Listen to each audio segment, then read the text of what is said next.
how this building came to be? Well, this was actually one of Manhattan's first industrial developments that happened post-World War II. The building was built in 1946 by the Viking Manufacturing Company, and they decided to move here from Michigan because they outgrew their place. William Long, who was head of the Kansas Industrial Development Commission, had contacted Viking's president, John Erickson, to convince Viking to move to Kansas. Erickson, he was looking for a community that was small enough so that their employees could walk to work, but also large enough that they could employ the labor force that it was needing. Plus, they preferred a college town with an ag program. After long persuasion, Kansas was the right fit for them, but Manhattan wasn't just a shoe-in. Atchison, Emporia, and Lawrence were also in consideration for their new location. Manhattan Chamber of Commerce, they came up with a plan to help finance the build here, and a large portion of that came from selling preferred stock. This arrangement for financing actually sealed the deal for Manhattan. Viking managers relocated from Michigan to Manhattan, where they employed over 250 local residents to work here. One of the coolest things about our building is the architectural features that it has. As you'll notice, the building was constructed in that Art Deco, Art Moderne style of construction. The 30,000 square foot building features light colored brick, extensive use of glass block, rounded corners,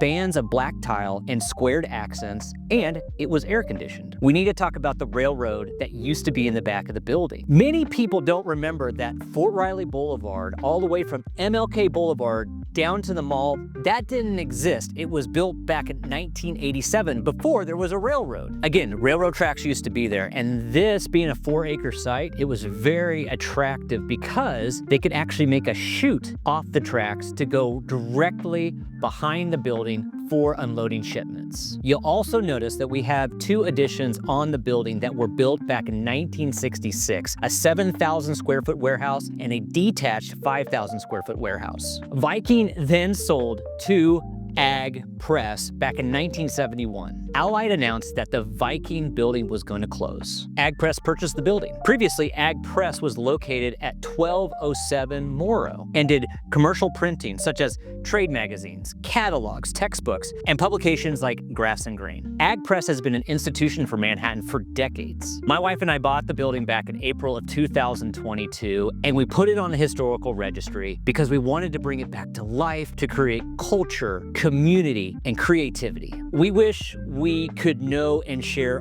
all the history of the thousands of people and lives that were affected by this building. But we are more excited that we will then create an opportunity for more people and more families to be impacted by this amazing building.